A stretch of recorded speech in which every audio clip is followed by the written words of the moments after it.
प्रभु यीशु के नाम में आप सबको अनुग्रह व शांति मिलती रहे, आमीन। पहला शमूएल उसका पहला अध्याय और 18वां वचन यहाँ पे लिखा है, उसने कहा तेरी दासी तेरी दृष्टि में अनुग्रह पाए। तब वो स्त्री चली गई और खाना खाया और उसका मुंह फिर उदास ना रहा। प्रभु के वचन के पढ़े और सुने जाने पर आशीष हो, आमीन। हन्ना के विषय में अभी जो वचन अभी पढ़ा गया है, पहला शमूएल उसका पहला अध्याय और 18 वचन। इससे पहले हन्ना के विषय में लिखा है कि वो एल्काना नामक एक पुरुष की पत्नी थी। एल्काना की 2 पत्नियां थीं, पनिन्ना और हन्ना। हन्ना की कोई संतान नहीं थी क्योंकि परमेश्वर ने उसकी कोख को बंद किया था, लेकिन पनिन्ना की संतानें थीं। पनिन्ना हन्ना को बहुत चिढ़ाती थी और हन्ना बहुत परेशान, मन ही मन परेशान रहती थी। और जब भी हन्ना परमेश्वर के भवन में जाती थी तो पनिन्ना उसको चिढ़ाती थी। एल्काना हन्ना से बहुत प्रेम रखता था, लेकिन उसके मन में इतनी चिंता, उदासी, परेशानी थी कि वो खाना भी नहीं खाती थी। और हन्ना बेचैनी में आकर के हर साल जाती थी, परमेश्वर के भवन में गई वो, और वहाँ पर बहुत ही उदास होकर के, बहुत ही दुखी होकर के परमेश्वर से प्रार्थना करने लगी। और उसने परमेश्वर से एक वरदान मांगा, एक आशीष मांगी, और प्रभु से उसने प्रतिज्ञा की, मन्नत मांगी कि यदि परमेश्वर ने उसको एक बेटा दिया तो वो उसको प्रभु के काम के लिए, प्रभु के सेवकाई के लिए अर्पण करेगी, वो यहोवा को अर्पण करेगी। उस वक्त जबकि वो प्रार्थना कर रही थी, एली याजक उसको ध्यान से देख रहा था। और हन्ना प्रार्थना करते समय शब्द बाहर नहीं बोल रही थी, ऐसे शब्द जो सुनने लायक हो ऐसे नहीं बोल रही थी, लेकिन वो मन ही मन परमेश्वर से अपने दुख को व्यक्त कर रही थी। बहुत दुखी होकर के वो परमेश्वर से प्रार्थना कर रही थी। एली ने उसको देखा और एली ने विचार किया कि ये स्त्री नशे में है। और एली याजक उस स्त्री को रोकने लगा कि तू नशे में क्यों है, इस नशे को दूर कर। लेकिन हन्ना ने उसको बताया कि वो नशे में नहीं है, ना ही वो कोई ओछी स्त्री है, लेकिन उसने अपने सारे दुख को बताया। और तब एली याजक ने उसको आशीर्वाद दिया। पहला शमूएल पहला अध्याय 17वें वचन में लिखा है, एली ने कहा कुशल से चली जा, इज़राइल का परमेश्वर तुझे मन चाहा वर दे। और जब एली के मुख से ये शब्द निकले, हन्ना ने इन शब्दों को ग्रहण किया और उसने इन शब्दों को स्वीकार किया और बोली, हन्ना बोली, तेरी दासी तेरी दृष्टि में अनुग्रह पाए। तब वो स्त्री चली गई, मतलब हन्ना चली गई और खाना खाया और उसका मुंह फिर उदास ना रहा। आज हम प्रभु के वचन में इस बात पर विचार करेंगे कि हन्ना का मुंह फिर उदास ना रहा, उदासी। इससे पहले लिखा है 8वें वचन में, पहला शमूएल पहला अध्याय 8वें वचन में लिखा है, एल्काना ने उससे पूछा, हे हन्ना तू क्यों रोती है? वो रोती थी। और खाना क्यों नहीं खाती है? वो खाना नहीं खाती थी। और तेरा मन क्यों उदास है? तेरा मन उदास क्यों है? वो उदास रहती थी, परेशान रहती थी। यशायाह की पुस्तक उसका 61वां अध्याय और 3रा वचन, यशायाह 61 और उसका 3रा वचन यहाँ पर इस प्रकार लिखा है, और सिय्योन के विलाप करने वालों के सिर पर की राख दूर करके सुंदर पगड़ी बांध दो। ये प्रभु यीशु मसीह के विषय में यशायाह भविष्यवक्ता को जो संदेश मिला, प्रभु यीशु मसीह की सेवकाई के विषय में जो संदेश मिला, प्रभु यीशु मसीह ने जो कार्य धरती पर पूरा करने के लिए जो अपने विषय में घोषणा की, ये संदेश वो संदेश था। वरन उचित रहेगा कि हम इसके पहले वचन से पढ़ें, यशायाह 61 का पहला वचन और उसके आगे तक। प्रभु यहोवा का आत्मा मुझ पर है, क्योंकि यहोवा ने सुसमाचार सुनाने के लिए मेरा अभिषेक किया है। और मुझे इसलिए भेजा है कि खेदित मन के लोगों को शांति दूं, कि बंदियों के लिए स्वतंत्रता का और कैदियों के लिए छुटकारे का प्रचार करूं, कि यहोवा के प्रसन्न रहने के वर्ष का और हमारे परमेश्वर के पलटा लेने के दिन का प्रचार करूं, कि सब विलाप करने वालों को शांति दूं और सिय्योन के विलाप करने वालों के सिर पर की राख दूर करके सुंदर पगड़ी बांध दूं, कि उनका विलाप दूर करके हर्ष का तेल लगाऊं और उनकी उदासी हटाकर यश का ओढ़ना ओढ़ाऊं, जिससे वे धर्म के बांज वृक्ष और यहोवा के लगाए हुए कहलाएं और जिससे उसकी महिमा प्रकट हो। प्रभु के वचन के पढ़े और सुने जाने पर आशीष हो। आगे भी इसमें काफी कुछ है, लेकिन चूंकि हमारा विषय उदासी के विषय में है, ये यशायाह का 61वां अध्याय 3रा वचन जो है, जिसमें लिखा है कि उनकी उदासी हटाकर यश का ओढ़ना ओढ़ाऊं। प्रभु यीशु मसीह इस संसार में इसलिए भी आए, जैसा कि अभी हमने बहुत सारी बातें पढ़ी, उन सब कामों के साथ ही साथ इस काम के लिए भी आए कि मनुष्य को उदासी, मनुष्य की उदासी, विश्वासियों की उदासी हटाकर उनको यश का ओढ़ना ओढ़ाऊं, ओढ़ाने के लिए। जब हम प्रभु का वचन ये पढ़ते हैं हिंदी भाषा में, तो वहां पर उदासी शब्द पढ़ते हैं, उदासी हटाकर।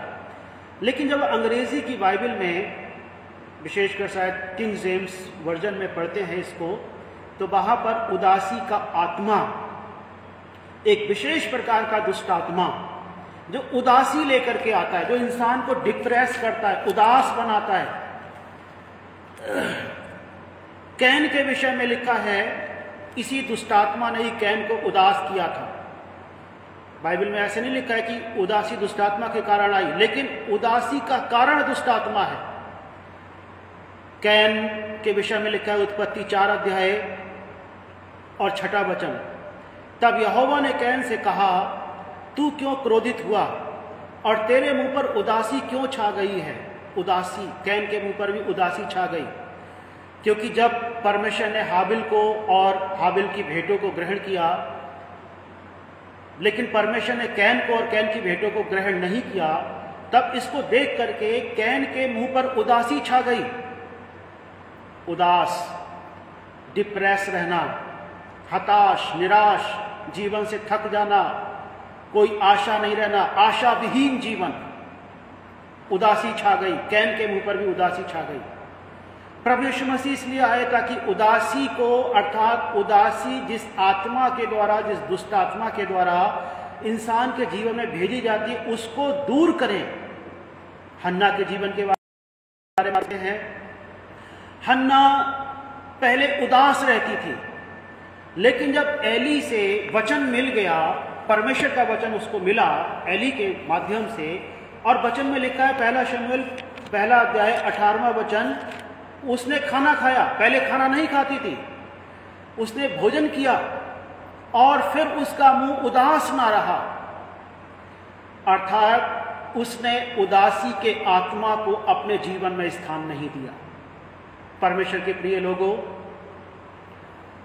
कोई भी भाई, कोई भी बहन, विशेषकर निसंतान दंपति इस वचन से उत्साहित हो सकते हैं।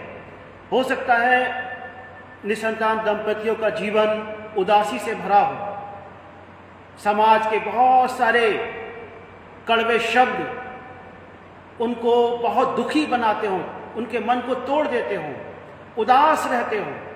लेकिन आज आपके लिए संदेश है, और वो संदेश ये है कि प्रभु यीशु मसीह उदासी के आत्मा को दूर करके यश का ओढ़ना उड़ाने के लिए इस संसार में आए। और भी बहुत सारे कामों के लिए आए, केवल एक ही काम के लिए नहीं, और भी, जैसा हमने यशायाह के 61वें अध्याय में भी पढ़ा है। प्यारे भाई बहन, हो सकता है उदासी के मारे आप अपने आप को बहुत दुखी महसूस करते हो, डिप्रेशन में हो सकता है दवाइयाँ खाते हो, किसी भी प्रकार के उपचार से आपको कोई लाभ ना मिल रहा हो।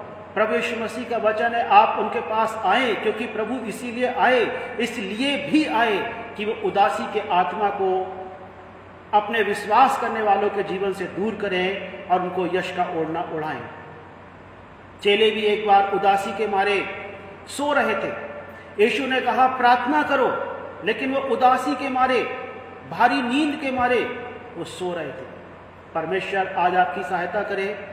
जिस प्रकार से हन्ना ने आशीष पाई, हन्ना ने अपनी पहली संतान को पाया, शमूएल को, और उसके बाद ही वचन में लिखा है, पहला शमूएल 2 अध्याय 21वां वचन लिखा है, यहोवा ने हन्ना की सुधि ली और वो गर्भवती हुई और उसके 3 बेटे और बेटियां उत्पन्न हुई।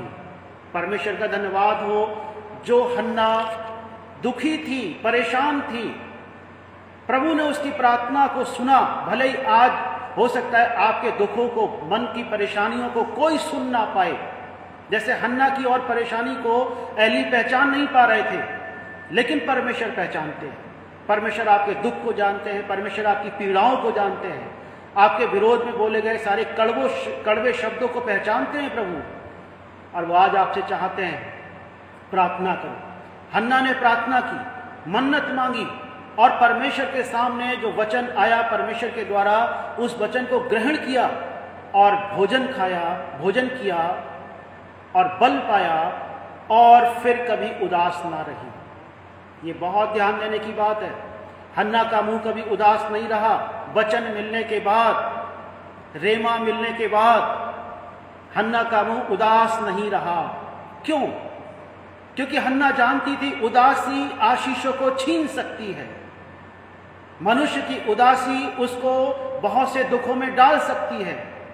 परमेश्वर के वचन को वो निष्क्रिय कर सकती है। उदासी परमेश्वर के द्वारा भेजी गई आशीषों को छीन सकती है। हन्ना जानती थी इस बात के लिए कि उसका उदास रहना उचित नहीं है, क्योंकि परमेश्वर ने उसकी सुधि ले रखी है। और उसको यह भी पता था कि अगर वो उदास रहेगी, यदि वो निरंतर उदास रहेगी, तो उसका असर उसके बच्चे के जीवन पर पड़ सकता है। उसने ग्रहण किया परमेश्वर के वचन को, और अपने बच्चे को कोई तकलीफ ना देते हुए उसने उदासी को त्याग दिया। उदासी के दुष्टात्मा का उसने सामना किया। उसने परमेश्वर के वचन पर विश्वास किया, भरोसा जताया। मैं विशेषकर उन भाई बहनों से जो निसंतान है आपसे कहता हूं, जिस दिन आपको प्रभु का वचन मिल जाए, चाहे वो परमेश्वर के किसी जन के द्वारा मिले या आपकी व्यक्तिगत प्रार्थनाओं के द्वारा मिले, किसी भी विषय पर जो वचन मिले, जिस वचन के द्वारा प्रभु आपसे बात करे, हो सकता है स्वप्न के द्वारा, हो सकता है दर्शन के द्वारा, हो सकता है भविष्यवक्ताओं के द्वारा, हो सकता है किसी प्रभु के जन के द्वारा, जो भी वचन आपको मिलता है उसको थामे रहना, उदास नहीं रहना। उदासी आशीषों को छीनती है। प्रभु यीशु मसीह यश का ओढ़ना उठाते हैं, आशीषों से परिपूर्ण करते हैं, आशीषों से भरपूर करते हैं और उदासी को दूर करते हैं। प्रभु आपकी सहायता करे। अगर आप जीवन के किसी भी क्षेत्र में उदास हैं, प्रभु आपको हर्ष का ओढ़ना उड़ाए, हर्ष से परिपूर्ण करे, आनंद से भरपूर करे। प्रभु आपकी सहायता करे कि आपका हृदय आनंद से, मगनता से, उसके उपस्थिति से, प्रभु की उपस्थिति से ऐसा भरपूर हो जाए कि उदासी का कोई नामो निशान आपके जीवन पर ना रहे। जो भाई बहन डिप्रेशन की दवाएं खाते हैं और अनेक प्रकार के और भी अपने उपचार के माध्यम अपनाते हैं, मैं आपसे एक बात कहता हूं, प्रभु से प्रार्थना कीजिए। हन्ना ने प्रार्थना की, परमेश्वर ने आशीष दी। प्रार्थना कीजिए, प्रभु आपको आशीष दे। सबको जय मसीह की।